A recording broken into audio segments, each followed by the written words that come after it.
నమస్తే అండి. శ్రీ గురుభ్యో నమః. శ్రీమాత్రే నమః. ఈరోజు మనము గోచార రీత్యా గురుగ్రహం మనకి మే 14 తారీఖున వృషభ రాశి నుంచి మిథున రాశిలోకి సంచారం జరుగుతుంది. సో, ఆ సంచారంలో మనకి ఏ రాశుల వాళ్ళకి ఎలాంటి ఫలితాలుంటాయనే విశ్లేషణ చేద్దాము. సో, ద్వాదశ రాశుల వాళ్ళకి గురు గోచార ఫలితాలని ఈ వీడియోలో తెలుసుకునే ప్రయత్నం చేద్దాము. గురుగ్రహం మనకి మే 14 తారీఖున రాత్రి 11:20 మనకి న్యూఢిల్లీని గనక మనము లొకేషన్‌గా తీసుకున్నట్లయితే గనక ఆ సమయానికి వృషభ రాశి నుంచి మిథున రాశిలోకి సంచారం జరుగుతుంది. మే 14 తారీఖు నుంచి కూడా అక్టోబర్ 18 తారీఖు వరకు కూడా మిథున రాశిలో సంచారం జరిగి 18 తారీఖు అక్టోబర్ లో కర్కాటక రాశిలోకి వక్రగతిలో ట్రాన్సిషన్ జరుగుతుందన్నమాట. సో, అక్టోబర్ 18 నుంచి డిసెంబర్ 5 తారీఖు వరకు కూడా గురువు కర్కాటక రాశిలో వక్రగతిలో సంచారం జరిగి డిసెంబర్ 5 తారీఖున మళ్ళీ డైరెక్ట్ మోషన్‌లోకొచ్చిన తర్వాత నెక్స్ట్ ఇయర్ అంటే 2026 జూన్ 2 తారీఖు వరకు కూడా గురువు మనకి మిథున రాశిలో సంచారంలో ఉంటుంది. అంటే దాదాపుగా ఒక 2 రాశులని మనకి ఈ ఇయర్ కవర్ చేస్తారనమాట. అండ్ ఇది మనకి అతిచారి అని కూడా చెప్తారు. ఈ సంవత్సరం గురువు అతిచారి అంటే చాలా ఫాస్ట్ మూవ్‌మెంట్ ఉంటుందనమాట. సో, గురువు మనకి జనరల్‌గా ఏమనుకుంటామంటే జీవకారక గ్రహము అని చెప్పేసి అనుకుంటూ ఉంటామనమాట. ఎందుకంటే గురువు చాలా ఆహ్, మంచి ఫలితాలిస్తారు. శుభగ్రహము. మనకి ఏ ఆస్పిషియస్ ఫంక్షన్స్ చేసుకోవాలనుకున్నా కూడా గురుబలం చూసిన తర్వాతే మనము కాలిక్యులేషన్స్‌లోకి తీసుకునే ప్రయత్నం చేస్తూ ఉంటామనమాట. జీవకారక అంటే మనకి ఏదైతే ఆక్సిజన్ మనకి సప్లై అవుతుందో దీనికి గురువే కారణమవుతారు. మనకి ప్రాపర్ ఎథిక్స్ నేర్పించడానికి, మన మోరల్స్, వాల్యూస్ ఇవన్నీ కూడా గురుగ్రహం నుంచే వస్తాయి. మనకి గురువుల యొక్క బ్లెస్సింగ్స్ ఉన్నాయా లేదా? లేకపోతే దైవ బలం ఉన్నదా లేదా? అనేది కూడా మనకి జన్మ జాతకంలో గురుగ్రహాన్ని పొజిషన్‌ని బట్టి మనకి తెలుసుకుంటామనమాట. గురువు మనకి విద్యాకారకుడు కూడా అన్నమాట. అంటే మనకి విద్యకి సంబంధించిన మెయిన్ గ్రహం గురుగ్రహం అయిపోతారు కాబట్టి, ఒక జీవికి వీళ్ళు ఏ లెవెల్ వరకు ఎడ్యుకేషన్‌లో వీళ్ళు రాణించగలరు అనే ఒక విశ్లేషణ చేయడానికి కూడా మనకి గురుగ్రహం ఒక కాలిక్యులేషన్ తీసుకోవడం అనేది ఇంపార్టెంట్ అయిపోతుంది. అది కాకుండా పుత్రకారకుడు. అంటే మనకి పిల్లల కోసం మనం ఏదైతే మెయిన్ గ్రహాన్ని చూస్తామో గురువుని మనము కన్సిడరేషన్‌లోకి తీసుకుంటాము. కొన్ని క్లాసిక్స్ మనకేం చెప్తాయంటే ధనకారకుడు కూడా గురువు అని చెప్తూ ఉంటారు. ఎందుకంటే ధనస్థానానికి ఆహ్, గురువు కూడా ఒక రకంగా ఆధిపత్యం వహిస్తారు కాబట్టి, అన్ని శుభకార్యాలకి మనకి ఏదైతే మన లైఫ్‌లో జరగవలసిన శుభ ఫలితాలకన్నిటికి కూడా గురుగ్రహం చాలా ఇంపార్టెంట్ అయిపోతుందనమాట. సో, అలాంటి గురుగ్రహం యొక్క సంచారము ఈ ద్వాదశ రాశుల పైన చాలా ఎఫెక్ట్స్ ఉంటాయి కాబట్టి, అది ఎలా ఉండబోతుందనే విశ్లేషణ నేను చేస్తాను. కర్కాటక రాశి వాళ్ళకి గురు గోచారము ఎలా ఉండబోతుందో తెలుసుకుందామండి. కర్కాటక రాశి వాళ్ళకి నైసర్గిక కాలపురుష కుండలిలో గురుగ్రహము షష్ఠ స్థానాన్ని, భాగ్యస్థానాన్ని రూల్ చేస్తారు. అలాంటి గురువు ఈ మిథున రాశిలోకి సంచారం అంటే వాళ్ళకి వ్యయస్థానంలో సంచారం జరగడం అన్నమాట. జనరల్‌గా వ్యయస్థానం మనము ఐసోలేషన్‌కి లేకపోతే దూరంగా ఉండడము అంటే గృహం నుంచి సొంత ఊరు నుంచి దూర దేశంలో ఉండడము, దూర ప్రాంతంలో ఉండడం అనేది కూడా మనము కన్సిడరేషన్‌లోకి తీసుకుంటాము. ఒంటరిగా ఉండడానికి ఇష్టపడడము, హాస్పిటల్స్ ఇవన్నీ కూడా మనకి ఆహ్, వ్యయస్థానం నుంచి కూడా చూస్తారు. లాసెస్ ఇవన్నీ కూడా అన్నమాట.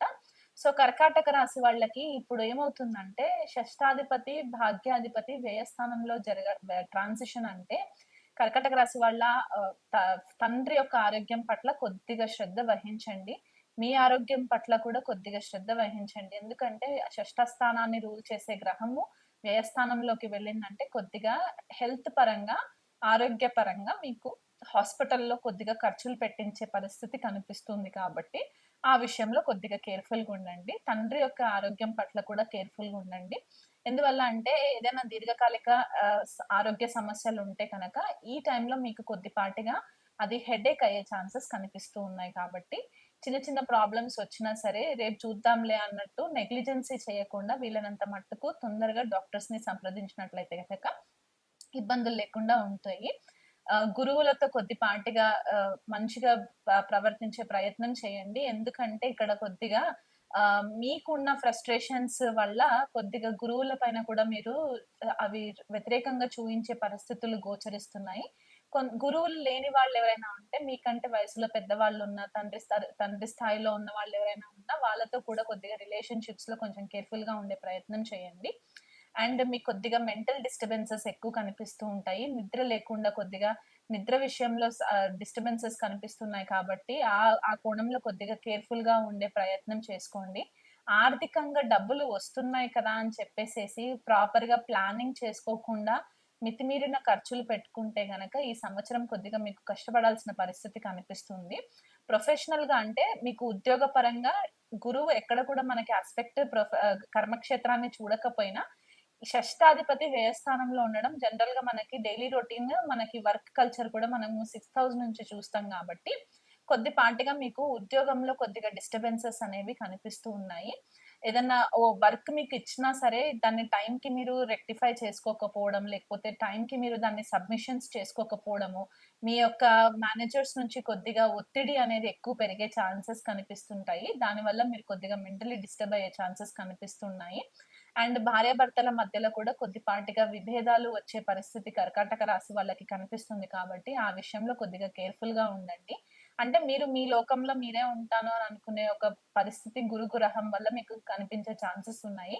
ఆధ్యాత్మికంగా మాత్రం ఇది చాలా మంచి ట్రాన్సిట్ అని చెప్పుకోవచ్చు. మీరు ఆధ్యాత్మికంగా ఎదగడము, లేదా ఏదైనా హీలింగ్ కోర్సెస్‌లో జాయిన్ అవ్వడము, మెడిటేషన్ కోర్సెస్‌లో జాయిన్ అవ్వడము, లేకపోతే ఏదన్నా యోగా నేర్చుకోవడము, మీకంటూ ఒక సెల్ఫ్ ఇంట్రోస్పెక్షన్ అనేది ఎక్కువ జరిగే ఛాన్సెస్ ఉంటాయి.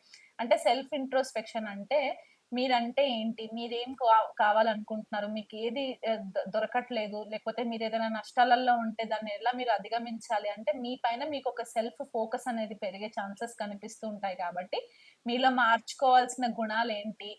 కరెక్ట్‌గా ఫాలో అవుతున్నానా లేదా? ఇవన్నీ కూడా కొన్ని డౌట్స్ మీకు రైజ్ అయ్యే ఛాన్సెస్ ఉంటాయి కాబట్టి, ఎక్కువ ట్రావెలింగ్ కూడా చేస్తూ ఉంటారు. అంటే ఏదైనా ధార్మికమైన పనుల కోసము కొద్దిపాటిగా ట్రావెలింగ్ జరిగే ఛాన్సెస్ కూడా ఉన్నాయన్నమాట. ఎందుకంటే భాగ్యాధిపతి వ్యయస్థానంలో అంటే 2 హౌసెస్ కూడా యాక్టివేషన్‌లోకొస్తాయి కాబట్టి, ఇవి 2 కూడా మనకి ట్రావెలింగ్‌కి సంబంధించిన హౌసెస్ కిందకి కన్సిడరేషన్ చేసుకుంటాం కాబట్టి, ఏదన్నా ధార్మికమైన స్థలాలు, టెంపుల్స్ ఇట్లాంటివి విజిట్ చేసే పరిస్థితి కనిపిస్తుంది కాబట్టి, ఆ విషయంలో కూడా కొద్దిగా డబ్బు ఖర్చయ్యే ఛాన్సెస్ కనిపిస్తూ ఉంది.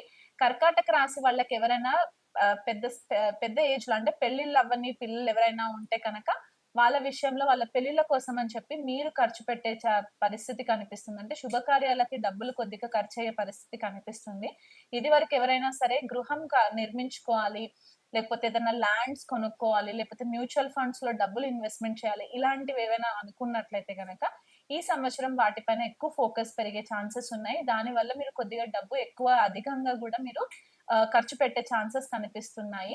ఇంట్లో శుభకార్యాలకు ఎక్కువ డబ్బులు ఖర్చవుతాయి. ఆరోగ్యం పట్ల కర్కాటక రాశి వాళ్ళకి నేను మళ్ళీ ఒకసారి స్ట్రెస్ చేసి చెప్తున్నాను. మీకు ఏమాత్రం యాంగ్జైటీ అనిపించినా సరే మీరు మెడిటేషన్ ప్రాక్టీసెస్ నేర్చుకున్నట్లయితే గనక దాన్ని చేసుకోవడం వల్ల కూడా మీకు చాలా మట్టుకు రిలీఫ్ ఒస్తాయి. దగ్గరలో ఉన్న బృహస్పతి టెంపుల్ ఏదైనా ఉన్నా, నవగ్రహ టెంపుల్ ఏదైనా ఉంటే గనక అక్కడ ప్రతి గురువారం రోజు ప్రతి 16 ప్రదక్షిణాలు చేసుకొని ఆవు నెయ్యితో దీపం పెట్టుకున్నట్లయితే మీకు ఫేవరబుల్ రిజల్ట్స్ ఒస్తాయి. అండ్ ఇంకొకటేంటంటే గురువుల పట్ల కొద్దిగా రెస్పెక్ట్ చూయిస్తూ ఉండండి. వాళ్ళు చెప్పే మీకెక్కడైనా కన్‌ఫ్యూజన్ అనిపిస్తే కనుక వాళ్ళ సలహాలు తీసుకునే ప్రయత్నం చేయండి. గోవుకు గ్రాసం తినిపించండి. నవధాన్యాలు నానబెట్టి అవి చాలా మెత్తగా అయిన తర్వాత ఒక పొడిలాగా చేసేసి గోవుకి తినిపించే ప్రయత్నం చేయండి. అవి చేయలేని వాళ్ళుంటే గనక క్యారెట్, కీరా ఇట్లాంటి ఆకుకూరలు ఇలాంటివేమైనా ఉన్నా కూడా తినిపించొచ్చు.